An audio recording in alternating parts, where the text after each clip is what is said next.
So you just ordered your new Tesla and you're thinking like, man, what can I learn about this car before I get it so that I can make sure that I drive well with it the first day? Or you just took delivery and you're looking for a few cool little things that you might not have known about before. Either way, watch this video to find out some cool things about your new Tesla.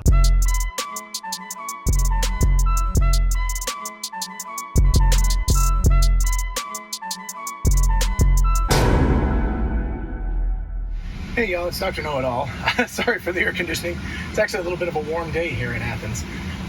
Anyway, I thought I would do a quick introduction for people who are just getting a new Tesla or who are looking to get a new Tesla from some cool things that I found that may not be as obvious at the beginning. So we're going to start with the steering wheel, actually. So I know I was on here, but anyway, we're going to start with the steering wheel. The big thing is that these two, I don't know if they really specify it, but basically, this is the music thing, right? So you push, right? I don't want to play it too long because I don't want to get copyright restrictions. But anyway, you push it in to play, and you push it again to pause. And then you can skip tracks by pushing. You can go backwards or forwards by pushing this thing right or left. So if I push this right, you can see that then it goes to the next track, right? Okay. So anyway, so yeah, so that's what that's used for while you're driving.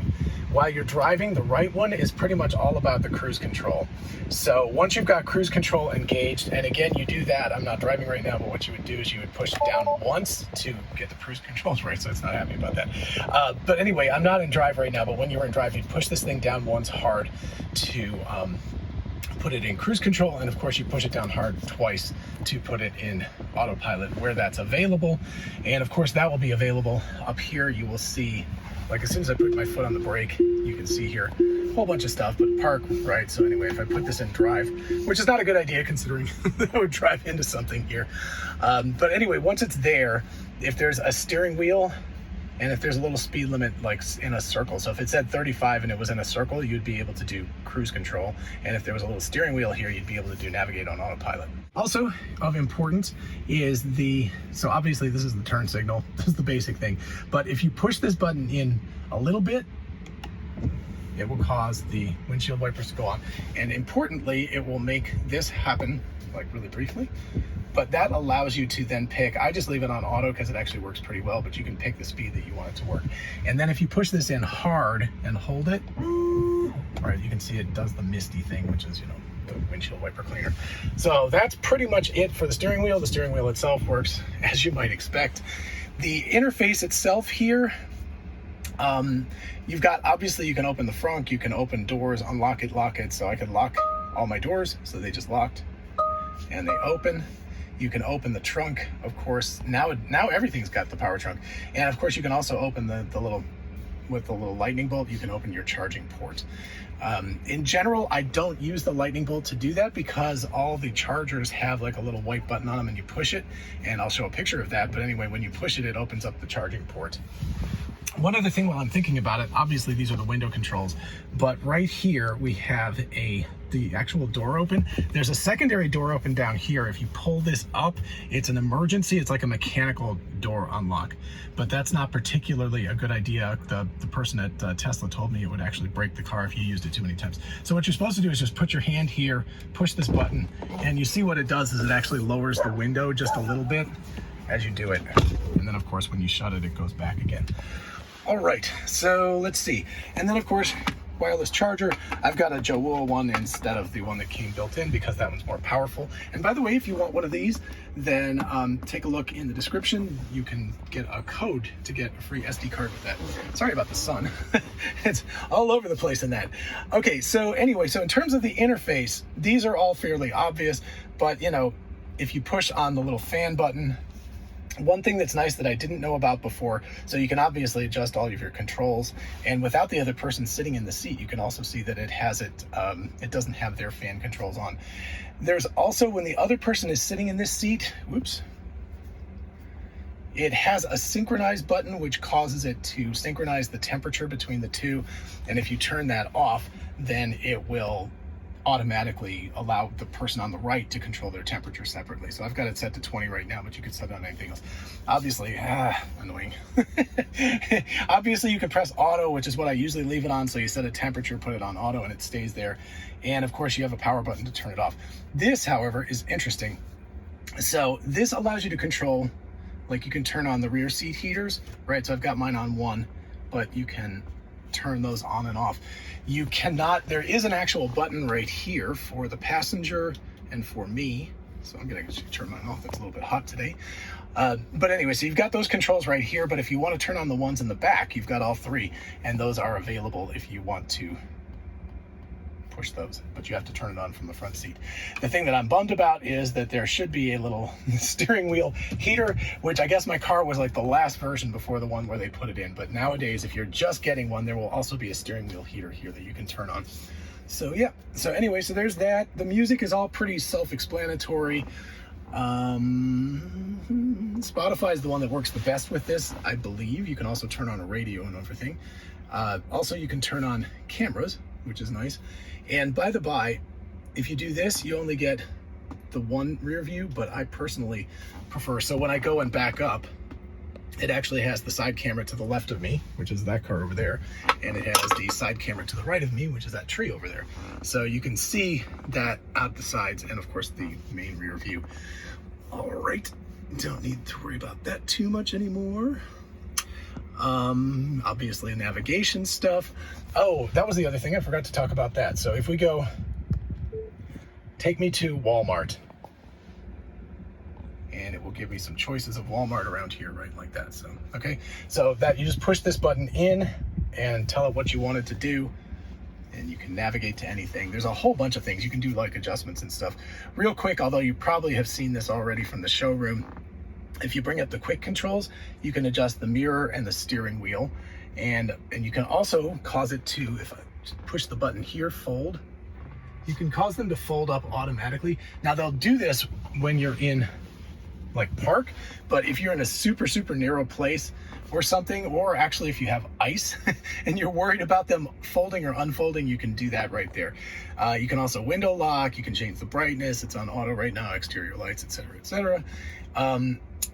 Autopilot is quite useful. There's a lot of controls here. So you can see I've got, whoops. So this is not the beta software. This is what comes with everybody if you have Navigate on Autopilot, but you can see, actually this stuff, yeah. Anyway, but you can see you can set things like the speed limit. You can set percentages over if you want to. You can set speed limit warnings, forward collision warnings. I pretty much turned everything on except for the lane departure avoidance. I've just turned it on warning because otherwise it tends to be a little aggressive in my taste. Because sometimes, you just want to get around a car that's, oops, okay. Anyway, minutes to turn that thing off by accident. And the other thing we can get to is Navigate on Autopilot, which, as they say, is beta. So this you have to pay for. So if you've paid for this, you can enable it automatically. The speed-based lane changes, Mad Max sounds really scary, but all that means is it's just a little more aggressive about deciding it wants to pass a slower car. So I would definitely turn it on that. Otherwise, it'll just chill in the slow lane behind a slow car. So no lane change confirmation. Otherwise, you have to push the turn stalk to make it do a lane change, but otherwise it'll just kind of like notify you it's about to do it. Exit the passing lane.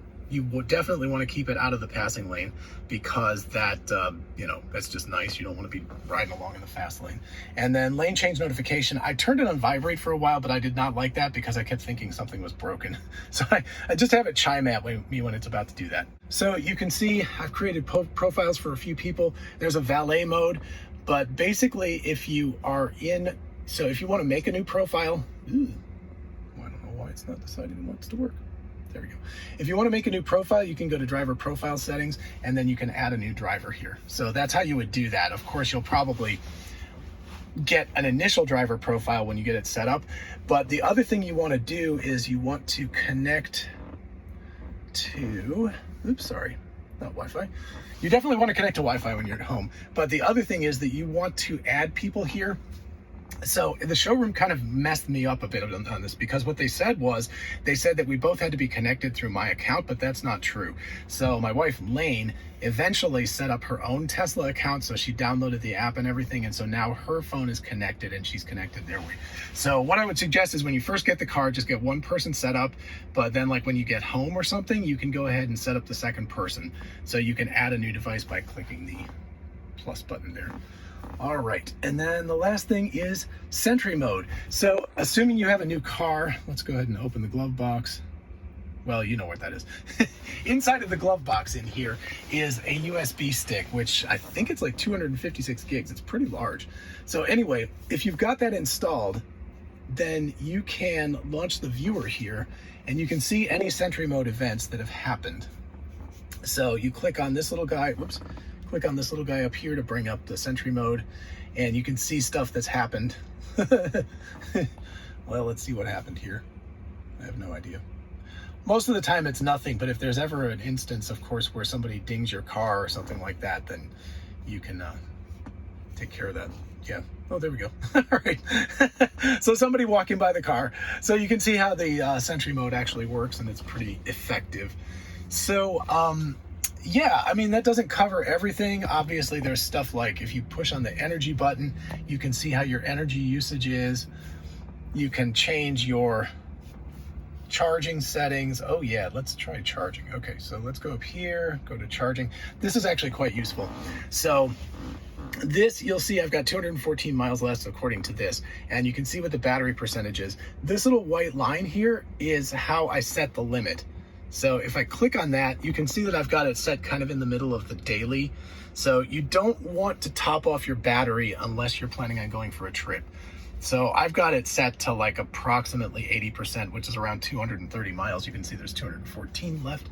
But anyway, so you set it just normally like that, but if you need to, you can move it up to a trip and then you can charge it overnight or something like that. All right, so I thought I would throw in a little quick something about how to charge the car. You can see our charging cable. It's tucked back in here. Sometimes it's hard to wake the car up, so it's useful. There we go. Okay. It's awake. So anyway, here's that little white button I was talking about if you have the charging thing. And if you just aim it at the port and press it, it will open up.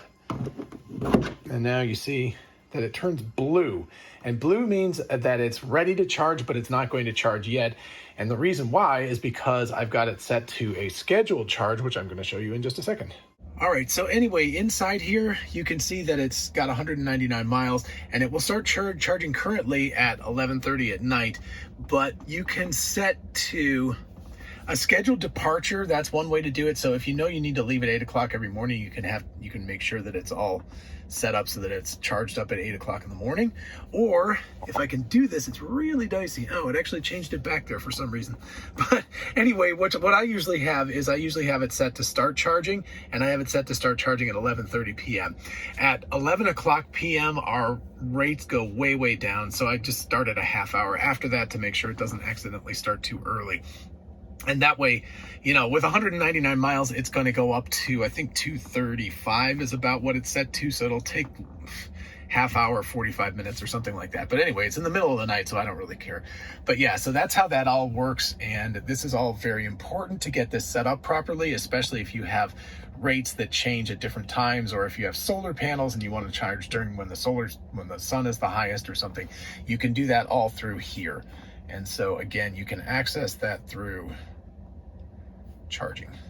And so you can access all of that stuff. Of course, you've got the web, so it brings up a web browser. You've got the toy box where all the fun things are, like emissions mode, because you know, of course, you got to do that. Yeah, there you go. Anyway, and don't forget about romance mode, which is the thing that really cracks me up here. So there you go. But if you hit this button one more time, again, I don't want to get in trouble for copyright, but it'll play a random assortment of like romantic music, which is hysterical.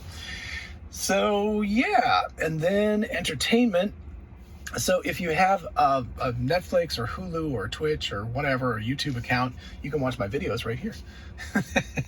So you can turn that on, and it does take a really long time, but of course, if you're sitting there Hello. You can see me really well on the black screen. But anyway, if you're sitting at a charging station, you can just sit and watch it. It will not work while you're driving, but some of these, let me kill this. So we'll go to arcade instead. But some of these games like solitaire, you can actually play if you're a passenger while the person's driving. But all of them you can play while you're sitting and waiting for the car to charge up. So yeah, that's most of the controls. Obviously the windshield wiper's here, but it's much easier just to access it by pushing this button. The temperature controls, which by the way is in centigrade for my US friends, it's like 68 or so. And then of course the front and back defrosters, the music settings, but of course the easier way to set the music is just to roll this up and down. So you can see as I do that, I'm just scrolling this wheel and changing the volume. Much easier. So again, really important, left-hand stalk, or while you're driving, left-hand scroll button, etc. controls the music stuff. Right-hand one controls all the speed settings, unless you push it in which case it's the talking interface. So you can have the car, let's see. How about if we ask it to navigate to a supercharger? And let's see, there should be one in Athens. So, yep, there we go. So, ta-da, and it will actually route us. 1,000 feet, right. Turn left onto Oneida Street. Cool. So anyway, so it will route us to there. It'll tell you how much battery percentage you have. So if I said something like, take me to Springfield, Virginia. It's going to take it a minute because it's a long ways away from here. So you can see that's 475-mile trip. And in a moment, it'll think about it for a bit, but it should give us a yes. Oh, sorry, I have to tell it that. Anyway, when I tell it, it should actually build in the supercharger stops that you need to do. Woo! Wow, that's a lot of superchargers on the way. Okay, so it will tell you that you're going to have to stop in Greenville, South Carolina for a supercharging. Drive north on Barber Street for 0.8 miles. Right. So anyway, it tells you you're going to get to Greenville with 21%, then you have to get to Lexington. So it's a 25-minute charge, a 25-minute charge, a 30-minute charge, and then you get to your destination. So it's pretty cool. When you do longer trip planning, it will definitely tell you where you need to stop and take you to the superchargers. And yeah. So anyway, hope that's helpful for people who are just getting the car or who are looking at getting the car. There's some, a few of the little details that they didn't exactly tell you and took a while. And again, don't forget that while you're in drive, so of course putting this in drive, you just put your foot down and notice that it's going to turn to my profile here when I push this, right? So what it's doing is it's actually pushing my seat up to where it needs to be so I can change the profile. But then once I'm in drive, it will allow me then to, and don't forget push in to go pee. But anyway, push in to go into park, not to go pee. But anyway, once you're in drive, it will have those settings there, and I'll show a picture of that so you can see it. But yeah, that's pretty much all you need to know. Oh, and by the way, one other super quick thing. If you open up the little doodad here, it will stay open for a minute, but then after a while, it will close itself. Especially if you put it into, like if I put it into reverse now, yeah, I think you can see it actually went and turned itself off. So it closes, there's a little animation. But anyway, you never have to actually physically open or close that thing. So don't push on it, just let it do its thing. It'll close on its own. All right, so I wanted to show a little bit of driving here. I'm gonna start on back roads. As you can see, this is a back road. This is not the beta, so it will not do navigate on autopilot back here. But you can see that the little 40-mile-per-hour, I don't know why it's 40. It's actually 25 back here. The speed limit should actually be 25. But anyway, it will let you set the cruise control, but not the navigate on autopilot. So give me just a second. I want to go over this hump here first because I'm not a big fan of going over humps at high speed. All right, so anyway, if you push down right here once, so if you scroll the button down hard, it goes down by 5-mile-per-hour increments, or I assume 5-kilometer-per-hour increments. If you scroll it up a little bit at a time, like just a little touch, it'll go up 1 mile per hour. But if you do like fast, it goes by 5s, and down fast, it goes by 5s. So when we get out here to this corner, you will see that I will be able to use navigate on autopilot. So I'll probably cut out the part where I'm sitting here stuck at the light, unless it changes really fast. By the way, this is all on cruise control. I am not braking right now. So you can see the cruise control is still set at 30 miles an hour. I'll bump it up to 35 because out here it actually is 35 miles an hour. You can also see that it's showing that there are red lights, and I'm waiting for the light. So we'll cut ahead till when the light changes to green. All right, so the light's changing to green. Oh, usually, there it goes. Okay. Yeah. It usually gives a little ding as kind of a reminder for you. I'm now pressing the gas pedal. It's still on cruise control. Notice it's kind of creeping. It doesn't go super fast, but it will get up to speed. So, and I'll punch it up to 40 because that's what everybody drives around here. But now you can see that the steering wheel is on, so I can put it in navigate on autopilot. Also note, it's going to stop for this light, but if I give it a little tap, it will then go ahead and go through. Also note, what you have to do is you have to keep your hands on the steering wheel. I usually keep my left hand on, which I don't think you can see from where the camera is, but basically it's like this. So I'm holding it, and the deal is you want to slow down. You want to hold it, but not go crazy. Okay, I got to turn left, so I got to take it out of navigate. I push the brakes. It goes out. Oh, by the by, I forgot to say about the driving controls here while we're waiting. If we go into driving, putting it in hold mode is really, really useful because basically you never have to use the brakes in that case. And that's super cool. So it immediately starts to decelerate as soon as I start to, as soon as I let off the gas. So basically I can use the gas pedal by pushing it in and out to control how the driving works. I've got the acceleration set to standard. If you have a performance, there'll be a performance one. And you can also set things like off-road assistance stuff if you're driving in dirt roads or on snow. So there's other controls right there. So those are super useful. And there's a trailer mode too. So we do have a trailer setting, so we could actually put it in trailer mode if we needed to, which would be useful. Okay, so anyway, back to this. As soon as I get through here, it doesn't like these lights sometimes, but it should come back on again. There we go. Okay, so now I'm gonna push down twice. Right, okay, and set it. So it looks like it's probably, yeah, it keeps it to 5 miles per hour. If you're on a highway, you can kind of set it to whatever you want. But here it'll do it 5 miles per hour over. Now, I think because I've got it set as a percentage, when we get up to this 50 mile an hour thing, again, notice it'll warn you about that, but when we get up to 50, it should bump it to, oh, only 51. It should have done it to about 55. It should be like about that percentage. So. But anyway, all I'm doing is just holding my hand. It's a little bit of a tricky thing. You have to kind of hold it, but not steer, because if you steer, it'll take it out of autopilot. And you'll have a couple of times where you scare your spouse or your friends or whatever, because when you pull it out, it can get a little violent and like jerks. But you just have to kind of learn how to hold it a little bit. So generally I use my left hand because I can kind of rest it on the armrest over there, or you can use your right hand like this, but you just sort of hold it a little bit and give it a little resistance, and if it eventually it should complain about it, right? So now I need to like just wiggle it a little bit and it will do it. The other option is you can push down with the right turn stalk, or you can scroll this if I don't know if we'll get it before the stop sign comes up here, but let's see. Yeah, okay. So if I scroll this little scroll wheel, it will also do the same thing. So as long as you're showing it that you're doing something, it's happy. So that's basically what needs to happen. So it should hopefully, well, I got to turn left, so anyway, but it would slow down on its own, but I've got to take it out because it will not turn left. So it won't do the navigate on autopilots on streets where it'll make turns and stuff, but because that's waiting for the beta version that's coming out that, you know, a few lucky souls have at this point. But for the rest of us, it'll do the thing and stay in the lane and keep behind traffic. But what it won't do is it won't turn. It won't make turns on city streets, only on highways. But on highways, it works great. So there you go. Alrighty, I hope you enjoyed this. If you did, definitely make sure you like and subscribe for more of these. And also make sure if you have any questions that I didn't answer here about Teslas that you're interested in finding out, definitely ask me in the comments or at my email address, which is DrKnowItAllKnows@gmail.com. Till next time, bye-bye.